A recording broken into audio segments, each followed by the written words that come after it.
A biografia de Salomão é riquíssima em lições sobre liderança. Esse personagem bíblico nos ensina, por exemplo, qual deve ser a prioridade de um líder, a importância de se temer a Deus e a responsabilidade de se manter vigilante em todo o tempo. Afinal, os sábios também erram. Vamos estudar mais uma lição, vamos juntos aprender a palavra de Deus.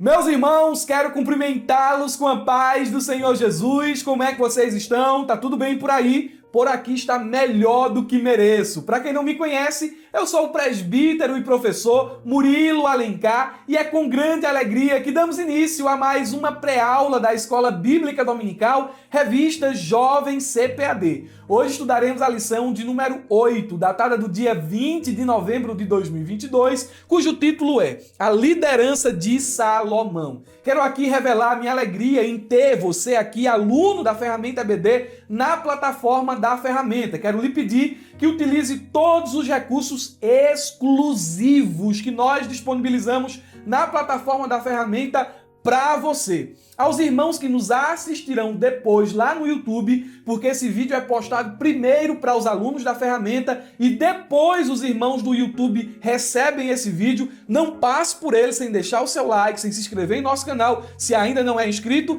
e sem interagir conosco aqui nos comentários. E olha só, nos comentários aqui embaixo do vídeo, vamos disponibilizar para você um material gratuito. Só que você precisa conhecer a plataforma da ferramenta EBD. Irmão Murilo, como é que eu conheço essa ferramenta? O link também está aqui na descrição do vídeo. Você vai clicar e vai fazer como milhares de outros professores e alunos. Na ferramenta EBD, o supervisor, o superintendente, o dirigente, o professor, o adjunto, secretário da escola dominical encontram tudo o que precisam em um só lugar. Então, vale a pena conferir. Meus irmãos, como já anunciado, estudaremos a lição de número 8, a liderança de Salomão, e o nosso texto principal nos diz: Dai-me, pois, agora sabedoria e conhecimento, para que possa sair e entrar perante este povo, porque quem poderia julgar a este tão grande povo? Segundo o livro das Crônicas, capítulo 1, versículo de número 10. São palavras de Salomão em um período de transição na monarquia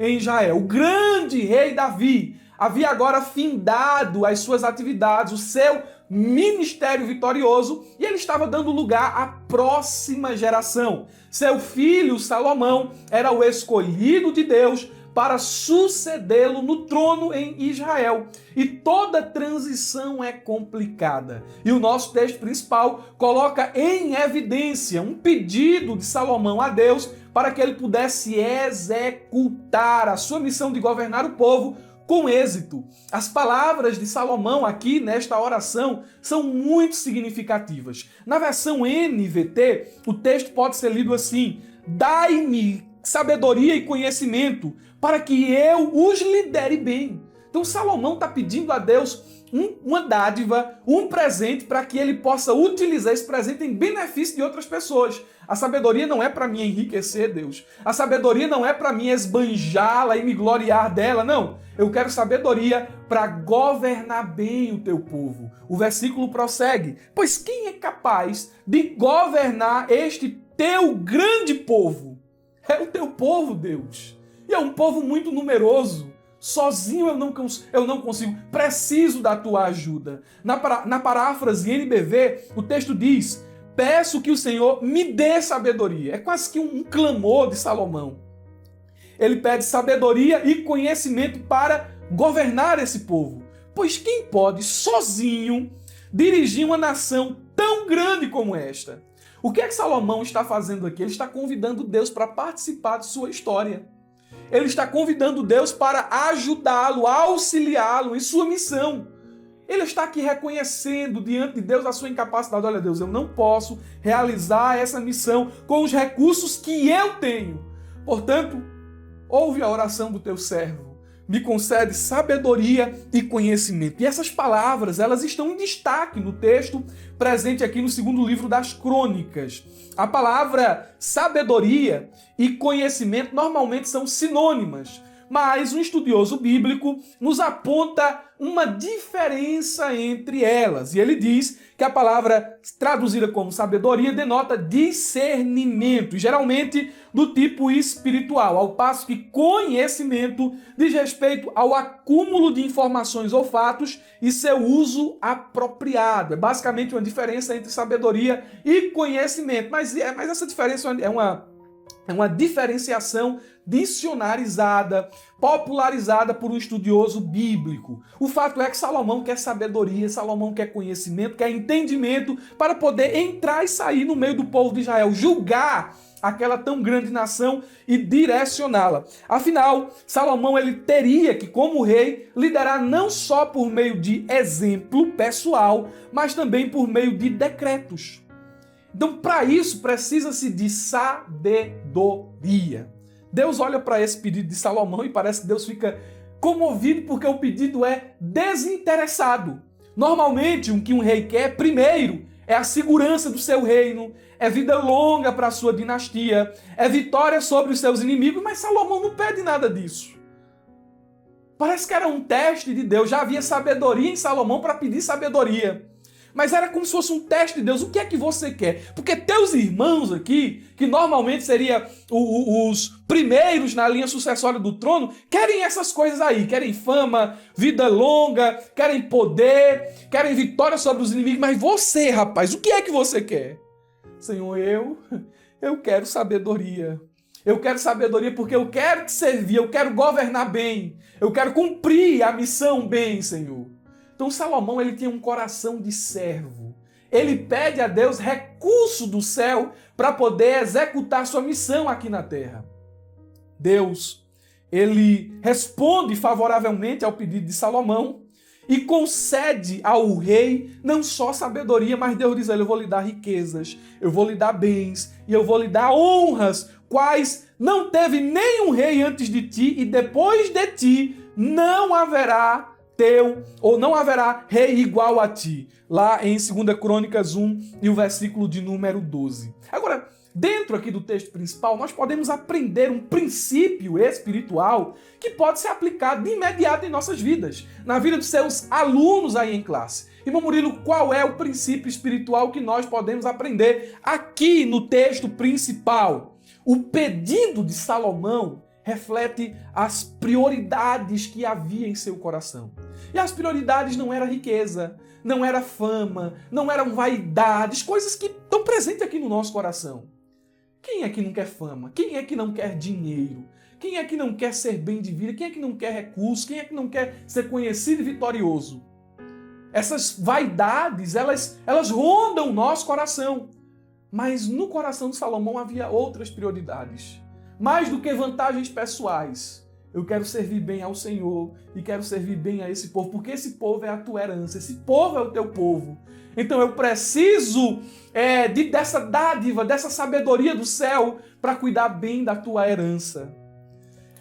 Esse princípio espiritual, ele fala de uma busca, primeiro, de cuidar daquilo que é de Deus. Você vê, se você cuidar daquilo que é de Deus, Deus vai cuidar daquilo que é seu.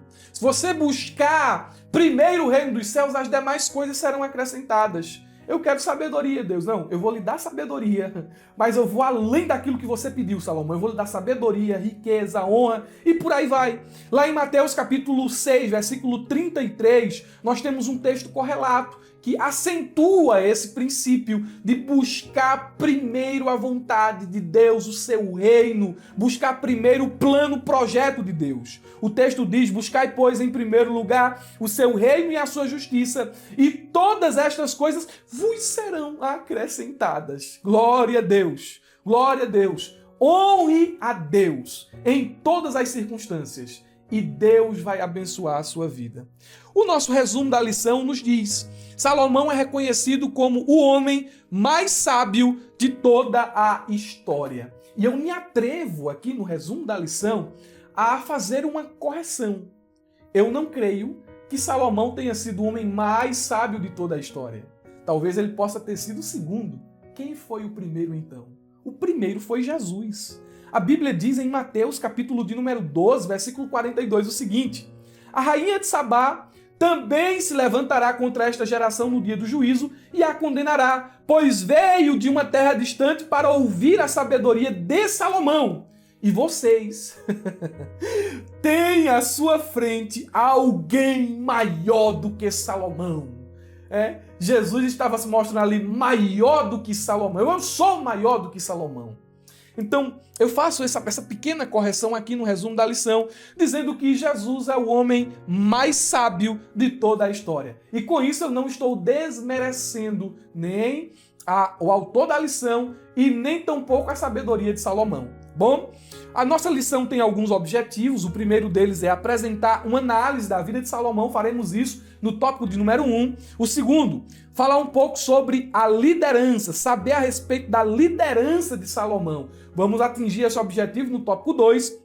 E, por fim, compreender que a liderança de Salomão foi fundamentada em princípios. Vamos trazer um contexto aqui de onde Salomão ele cresceu e mostrar alguns aspectos do seu caráter. Mas dentro desse terceiro objetivo aqui, nós vamos acrescentar uma página triste da vida de Salomão. O momento em que o coração entendido se torna um coração dividido. Não está na lição, porque o autor da lição ele vai focar nos pontos positivos de Salomão. Mas eu achei interessante fazer esse acréscimo aqui, a fim de que a gente tenha um conhecimento mais completo, tanto de uma página, da página positiva da vida de Salomão, como da página negativa de sua história. O primeiro tópico da lição fala sobre Salomão, uma análise inicial. E o autor ele foi muito feliz aqui nos subtópicos. O primeiro deles é: quem foi Salomão?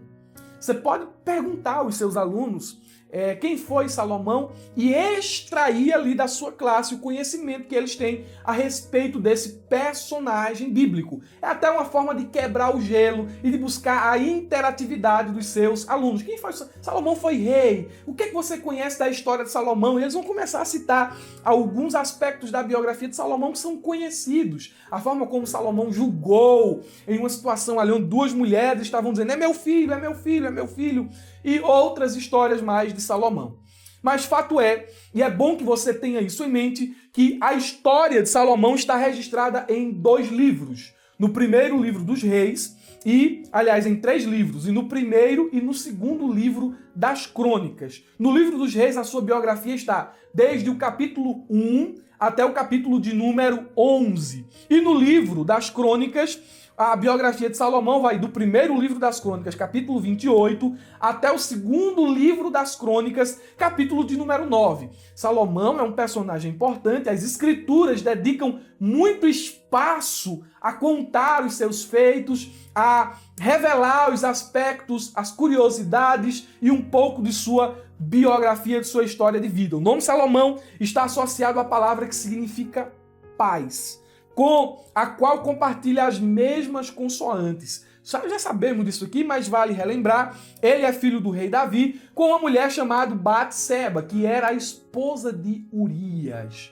Veja que Salomão nasceu aí dentro de uma família um pouco conturbada. Salomão ele foi o 3º rei de Israel e governou a nação por aproximadamente 40 anos. Os irmãos sabem que dentro da monarquia de Israel houve um período da monarquia unida, do Reino Unido, e um período da monarquia dividida, do Reino dividido. Salomão foi o último rei da monarquia do Reino Unido. Depois dele, o seu filho Roboão, durante o período de sua atividade, seu governo, a nação ela se divide em 2. Então, Salomão ele governa e durante o seu governo, Israel experimentou o seu tempo áureo. Era a era dourada de Israel. E com a finalidade didática, lógico, de entender a vida e a obra desse grande personagem bíblico, podemos dividir a sua biografia em 4 partes principais, tomando como referência o primeiro livro dos Reis. Primeira parte de sua biografia, de sua história de vida. A garantia do trono para Salomão. Primeiro livro dos Reis, capítulo 1 e capítulo de número 2. Segunda etapa de sua vida. A sabedoria de Salomão e suas realizações. capítulo 3 do primeiro livro dos Reis até o capítulo de número 8. Terceira etapa de sua biografia, a fama internacional de Salomão e a consequente apostasia. Vai do capítulo 9 ao capítulo 11, versículo de número 9. E por fim, nós temos aqui os oponentes de Salomão. Capítulo de número 11, versículo 9 ao 43, do primeiro livro dos Reis. Salomão, ele é um personagem tão importante do Antigo Testamento que a sua história perpassa o período intertestamentário e chega até o Novo Testamento. Duas coisas aqui, ou melhor dizendo, algumas observações podemos fazer.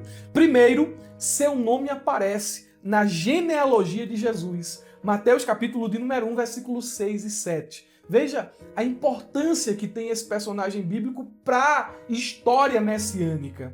Segundo, ele é citado como exemplo de esplendor. Mateus capítulo 6, versículo 29 é aquele texto que nós conhecemos muito bem, né? Os lírios aqui do campo, nem Salomão em toda a sua glória se vestiu como os lírios aqui do campo. Então ele é citado como um exemplo de glamour, de esplendor.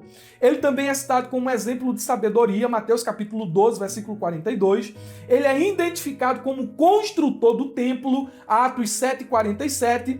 E uma das colunas do templo, nos dias de Jesus, recebeu o seu nome. Segundo João, capítulo 10, versículo de número 23. Aqui umas primeiras impressões que podemos ter sobre a biografia de Salomão. Segundo subponto, Salomão, o sucessor de Davi. Ele sucede Davi. Dentro da monarquia unida, nós tivemos aí o rei Saul, o rei Davi, e em seguida tivemos a monarquia, o governo de Salomão. E duas coisas aqui eu quero destacar, não está dentro do tópico, mas o autor ele até diz assim: por melhor que seja, nenhum líder é eterno. E eu estou citando uma frase aqui nas lições, é a seguinte: Deus ele sepulta os seus obreiros e a obra continua. Então, o projeto de Deus é maior do que o tempo de vida de um homem. E assim, Davi teve que encerrar o seu ministério e Salomão foi a preferência de Deus para aquele momento. E primeiro, isso aqui que eu quero destacar. Deus escolheu Salomão para ser o próximo rei. E isso ajuda nessa transição, nessa sucessão. Não só Deus escolheu Salomão, como também Salomão foi a preferência de Davi. Ele foi escolhido por Davi como sucessor. E por que essas informações são importantes? Porque dentro de uma transição de liderança, muitas vezes, alguns grupos podem se sentir lesados, podem sentir desconfiança. Até as transições são assim. Desconfiança, às vezes oposição. Então, Davi, sabendo dessa situação, dessas conturbações que acontecem em período de transição, ele não amenizou o processo para que Salomão lhe sucedesse como rei. E você pode aprender um pouco sobre esse processo de transição lá no primeiro livro dos Reis, capítulo 1, versículo 28 ao 40. Veja aqui algumas atitudes de Davi nesse momento de transição. Primeiro, ele fez um comprometimento público para que Salomão tivesse autoridade, tivesse a aceitação do povo. O rei Davi ele fez um comprometimento público. Segundo, primeiro livro dos Reis, capítulo 1, versículo 28 ao 30. Olha as ações de Davi. Diz o seguinte: o rei Davi respondeu: chame Betseba. Então ela voltou e ficou em pé diante dele. O rei repetiu seu juramento: tão certo como vive o Senhor, que me livrou de todos os perigos, seu filho Salomão, mulher, será o próximo rei e se sentará em meu trono hoje mesmo, como jurei a você, diante do Senhor, o Deus de Israel. É um comprometimento público que eu estou fazendo aqui. Esse rapaz será o próximo rei de Israel. Segundo, qual foi a segunda ação no processo de transição? Davi foi muito sábio. Ele introduziu no processo influenciadores chaves. Olha o que é que diz o versículo de número 32. Quem foi que Davi chamou para preparar a transição? O rei Davi ordenou: chamem o sacerdote Zadok, o profeta Natã e Benaia, filho de Joiada. Quando eles chegaram à presença do rei, ele lhes disse: levem Salomão aos meus conselheiros e meus conselheiros à fonte de Giom. Então eram homens que tinham respeito na nação de Israel. Esses homens se posicionando ao lado de Salomão, lógico que ele teria uma confiança a mais do povo. Dentro do processo de transição, Davi deu a Salomão alguns de seus próprios recursos facilmente reconhecíveis. É o que diz o versículo 33, ele vai se sentar na minha mula. E isso era uma atitude de que aquela pessoa ali tinha o aval real. Quarto, ele preparou um comissionamento público para Salomão. Está no versículo 34 ao 35, não vou ler para ganharmos tempo. Davi endossou publicamente a liderança de Salomão, versículo 35. E, por fim, ele iniciou uma celebração para a transição da liderança ao seu sucessor, versículo 39 ao versículo 40. Então, essa transição, ela acontece em um contexto onde um dos filhos de Davi, Adonias, estava levantando uma revolta, estava querendo ganhar o coração do povo. Adonias eu acho que me esqueci, não é Adonias, é outro filho de Davi, acho que é Absalão. Mas eu vou conferir para os irmãos aqui, depois Adonias, é isso mesmo, Adonias. Adonias estava querendo dividir o reino, sentar no trono, mas Adonias não era a escolha de Deus, não era a escolha de Davi. O que é que eu quero lhe dizer com isso aqui? Eu quero dizer que quando chegar o momento da sucessão, quando chegar o momento de eu dizer assim, agora eu vou virar a chave, eu vou mudar agora, não precisa você forçar a porta, porque a porta ela vai se abrir automaticamente. Tem gente que fica muito preocupada, porque a promessa, porque isso, e porque tem ali, tem essa dificuldade aqui. Quando chegar o momento, Deus sabe fazer assim, ó. Eu não estou nem com a chave aqui, mas Deus sabe fazer assim, Deus sabe pegar a chave assim e fazer, ó. Ele sabe abrir a porta. Não adianta se autoproclamar. É melhor você ser proclamado por Deus. Glória a Deus. Dê um glória por isso. Espere o tempo de Deus e veja aquilo que Ele tem na tua vida acontecer. Terceiro subponto, Salomão, o líder mais sábio de toda a história. Meu Deus, falamos um pouco aqui no texto principal sobre sabedoria e conhecimento. Há aqui no subsídio alguns escritos também correlacionados à sabedoria e conhecimento. Mas olhe como a sabedoria de Salomão ela foi muito prática. Olhe como Salomão colocou em ação a sua sabedoria. Porque se a gente for definir aqui, sabedoria é isso, sabedoria é aquilo, sabedoria... Mas como Salomão pratica aquilo que ele recebe de Deus, essa dádiva da sabedoria. Separei aqui alguns feitos significativos de Salomão. Primeiro, Salomão ele popularizou a sua sabedoria. Já pensou, irmãos? Que coisa incrível Salomão não fez? Como foi que ele popularizou a sabedoria? Provérbios, Cânticos e Eclesiastes. Provérbios é um livro sensacional. Você sabe que o provérbio é uma máxima. É uma sabedoria contida em uma frase curta, fácil de lembrar. Olha, tem um provérbio aqui que, meu Deus do céu, eu vou ler aqui. Eu poderia ler tantos provérbios aqui. Eu vou ler Provérbio 19:3. Olha, a sabedoria de Salomão era uma coisa incrível mesmo. Provérbios 19:3. Olha que máxima, que lição de vida. Se eu fosse ler aqui Provérbios 16, meu Deus do céu, Provérbios 15, a resposta gentil desvia o furor. Já pensou? Provérbios 16, capítulo 3, confia no Senhor, tudo que você faz, seus planos serão bem-sucedidos. Mas olha o que é que diz Provérbios 19:3. O insensato arruína a própria vida e depois se ira contra o Senhor. Tu já parou para prestar atenção na profundidade da sabedoria contida nesse capítulo, nesse versículo? Os homens vão lá, tomam escolhas ruins, arruinam a própria vida e depois estão dizendo assim, a culpa é de Deus, a culpa é de Deus, a culpa é de Deus. Olha o que é que o provérbio está nos ensinando. Assuma a responsabilidade, rapaz. Você é responsável por suas escolhas.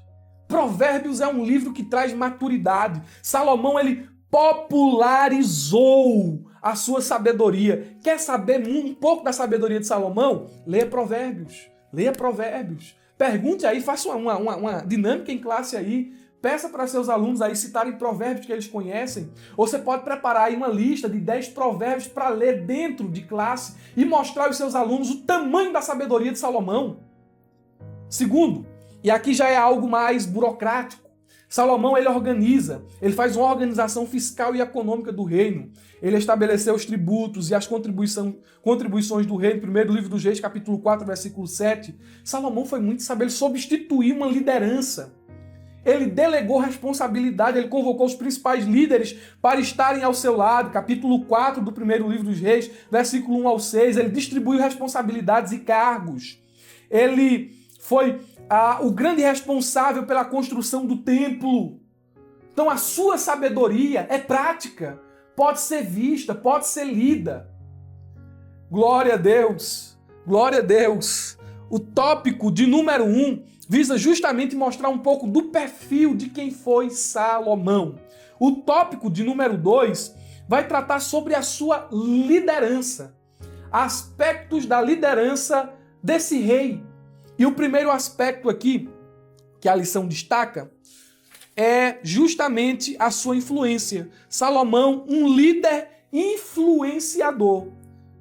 E a gente sabe, eu vou até me tornar repetitivo, que escute essa definição. A verdadeira medida da liderança é a influência. Um líder sem liderança, ou melhor dizendo, um líder sem influência não tem liderança. Então eu quero destacar aqui alguns pontos sobre esse assunto, influência. E o tom aqui vai ser mais exortativo. Veja só, eu separei 3 pontos aqui. 3 pontos. A lição ela tem alguns insights aqui interessantes, mas eu separei 3 pontos aqui. Primeiro, líderes não exercem influência em todas as áreas. O líder, ele precisa de influência, mas ele deve ter a consciência de que ele não é influente em todas as áreas. O que é que eu quero dizer? Em outras palavras, um líder, ele não tem a capacidade de ser bem-sucedido em todas as áreas da vida. Salomão, olha que coisa interessante, guarda isso aí, esse insight aí. Salomão, mesmo sendo o homem mais sábio de sua época, estava ladeado de conselheiros fiéis e idôneos. Não foi o segundo homem mais sábio de toda a história, mas tinha lá conselheiros ao seu lado para lhe orientar. Porque ninguém sabe tudo, por mais sábio que seja. Salomão, ele teve tanta sabedoria ao ponto de perceber isso aqui. Eu não sou capaz de fazer tudo sozinho. Então ele convoca pessoas capacitadas. Então, assim, como se a sabedoria de Salomão o direcionasse da seguinte maneira: não sei fazer todas as coisas, não posso fazer todas elas sozinhas, mas a minha sabedoria me orienta a me cercar de pessoas que saibam. E assim a gente vai conseguir êxito naquilo que formos fazer. Então, segundo ponto aqui que eu quero destacar: a nossa influência, ela pode ser positiva ou negativa. Irmão Murilo, o que é que você está querendo dizer aqui? Eu queria que você deixasse bem claro aí dentro da sua classe que quando um líder cai, ele leva muita gente consigo. Você vê o exemplo, eu não queria nem citar, mas você vê o exemplo de Jim Swaggart. Hoje, graças a Deus, ele é uma pessoa restaurada e ainda exerce um ministério muito influente. Mas na época, quando ele pecou, muita gente ali foi junto com ele. Se decepcionou com a fé, se decepcionou com o evangelho por conta do pecado daquela pessoa que era tão influente. Então, os líderes também caem. E quanto mais influente é o líder, maior são as consequências de sua queda. Maior influência ele tem para levar pessoas com ele. Aqui no nosso estado havia uma pessoa que eu admirava muito. Eu sou do Pernambuco. E quando essa pessoa, houve um problema com ela, eu não vou detalhar aqui para não expô-la, mas quando houve um problema, eu fiquei tão decepcionado porque era uma pessoa que eu admirava na pregação, no estilo de vida. E a gente tem que saber que os valentes também erram, que os valentes também falham. E é por isso que a influência, ela tem um aspecto tanto negativo quanto positivo. E isso nos leva ao terceiro ponto que eu quero falar aqui sobre influência. Terceiro, com a influência, cresce a responsabilidade. Quanto mais influente você for, maior responsabilidade você terá. Porque, levando em consideração o tópico anterior que falei aqui, eu quero dizer que os líderes que mais recebem são mais cobrados. É por isso que o apóstolo Tiago, ele vai dizer em sua epístola universal que muitos de vós não queiram ser mestres, sabendo que receberemos maior juízo. É isso mesmo. Então, são alguns aspectos que nós devemos levar em consideração quando falamos sobre liderança e influência. Captou aí? Vamos para o subponto de número 2, uma liderança participativa. Ninguém lidera sozinho. Acaba com essa ideia de achar que tu pode fazer as coisas só, de achar que não, se eu não fizer também não vai dar certo. Acaba com essa ideia aí, porque dentro do contexto da liderança, essa ideia ela não se cria. A liderança, ela deve ser uma liderança participativa. Salomão era um líder aglutinador. Ai, irmão Murilo, que é aglutinador? Palavra difícil, né? Ele era um líder agrupador.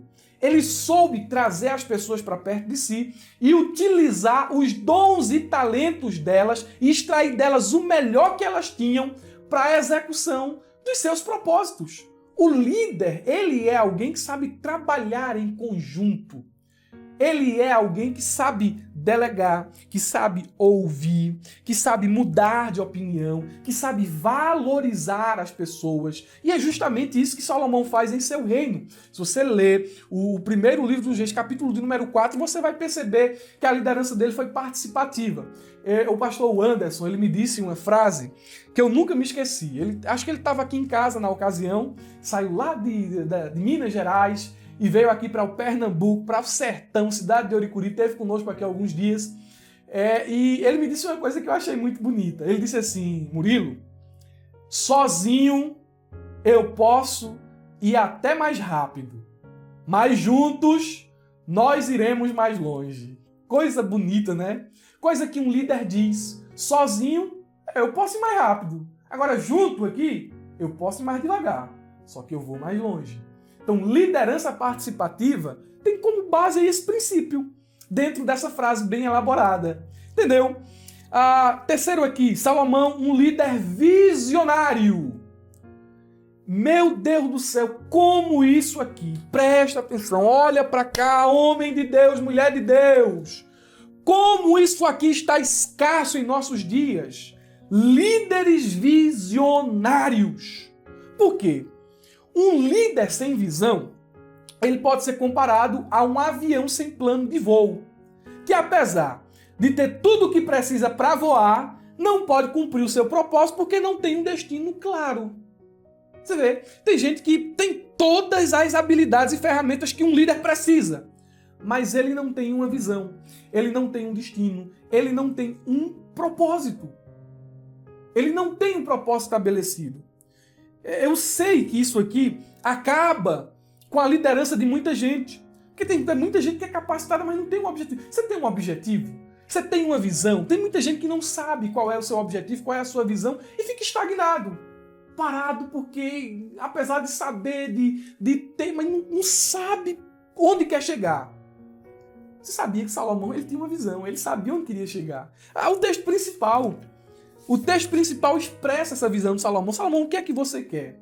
Eu quero sabedoria. Por que é que tu quer sabedoria? Aonde é que tu quer chegar? Eu quero governar bem este povo. Qual é o teu objetivo? É servir este povo aqui, porque este povo é o povo de Deus. Então os meus recursos, os meus talentos, a minha vida vai ser gasta nisso aqui. Direção. Ele serviu ao povo de diversas maneiras. No juízo, na palavra de sabedoria, na construção do templo, no estabelecimento da adoração e muitas outras coisas mais. O líder precisa ser visionário. Você é um líder visionário? Oh, Jesus, nos ajuda! Lição, tópico de número 3. Uma liderança fundamentada em princípios. Salomão era um rei com princípios. Vê só aqui. temos aqui 3 subpontos, eu não vou me deter a eles, porque se eu for me deter a eles aqui, eu vou começar a repetir algo que já falei aqui nos pontos anteriores. Primeiro deles, Salomão, um líder de princípios. Segundo, Salomão, um líder que buscou a Deus. E terceiro, Salomão, um líder que procurou agir com justiça. Não vou fugir do propósito do tópico, mas preste atenção aqui. Preste atenção. Olha só o contexto que Salomão cresceu. Precisa de princípio para não tomar o mesmo caminho.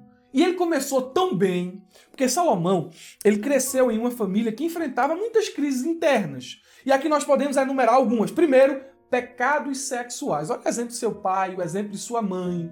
Pecados sexuais. Mas pior que isso, olha o exemplo de incesto entre seus irmãos, Amnon e Tamar. Houve ali um incesto entre esses dois jovens. Falta de correção. Parece que Davi foi falho em disciplinar seus filhos. Porque mesmo quando aconteceu aqui praticamente um estupro, aqui um incesto, Davi não diz nada. Não corrige, ele se omite. Então Salomão cresceu nesse contexto de ódio e assassinato. Vê lá, um irmão matando o outro. Absalão matou Aminon. Um contexto de rebelião. Olha aí o golpe que Absalão quis dar. Lá em 2º livro de Samuel, capítulo 15, versículo 2 ao 6, um contexto de desobediência e ganância, a tentativa de golpe para se tornar rei feita por Adonias. Então é dentro desse contexto aqui que Salomão ele cresce. Só que a Bíblia, ela nos dá algumas características de seu perfil, do perfil de Salomão. Primeiro livro dos Reis, capítulo 3, versículo 1, ele era pacificador. Mesmo versículo, ele era construtor. Capítulo 3, versículo 2 ao 15, ele era adorador. Capítulo 3, versículo 16 ao 28, ele era um bom juiz, um bom árbitro. Capítulo 4, versículo 1 ao 28, ele era um bom administrador. Capítulo 4, versículo 29 ao 34, ele era estudioso. Então Salomão, ele se divergiu, ele se destacou entre seus irmãos. Ele era um jovem, ele era um rapaz com princípios. O problema é que, e agora vou dar um tom menor aqui, um lá menor, um tom menor. O problema é que esse coração, entendido, começou a se tornar um coração dividido. A Bíblia diz eu já estou aqui em outro livro, primeiro livro dos Reis, capítulo de número 11, capítulo 11, versículo de número 4 e o versículo de número 9. Olha o que é que diz. Versículo 4. Quando Salomão era idoso, elas o induziram a adorar outros deuses em vez de ser inteiramente fiel ao Senhor, seu Deus, como seu pai Davi tinha sido. Versículo 9. O Senhor se irou com Salomão, porque o coração dele tinha se desviado do Senhor, o Deus de Israel, que lhe havia aparecido 2 vezes. Eu vejo que o texto aqui, ele dá até essa ênfase dramática. Deus apareceu a ele 2 vezes e mesmo assim ele se desviou de Deus. O coração entendido se tornou um coração dividido. E olha aqui alguns desvios de Salomão. É aqui nessa página triste de sua vida que ele nos ensina que até os sábios erram. Por isso precisamos vigiar. Seu coração se tornou morno e dividido. Eu li aqui capítulo 11, versículo 4 do primeiro livro dos Reis. Salomão se entregou a vaidades. Lá em Eclesiastes, capítulo 2, versículo 10. Não me neguei nada que os meus olhos desejaram. Não me recusei a dar prazer algum ao meu coração. Eu quis tudo que eu quis eu adquiri. Ele se entregou às vaidades. Ganância. Primeiro livro dos Reis, capítulo 12, versículo 4. Teu pai colocou sobre nós um jugo pesado, mas agora diminui o trabalho árduo e este jugo pesado, e nós te serviremos. Teu pai, estão falando aqui com Roboão, teu pai fez isso com a gente, colocou um jugo pesado sobre nós. Ganância, idolatria.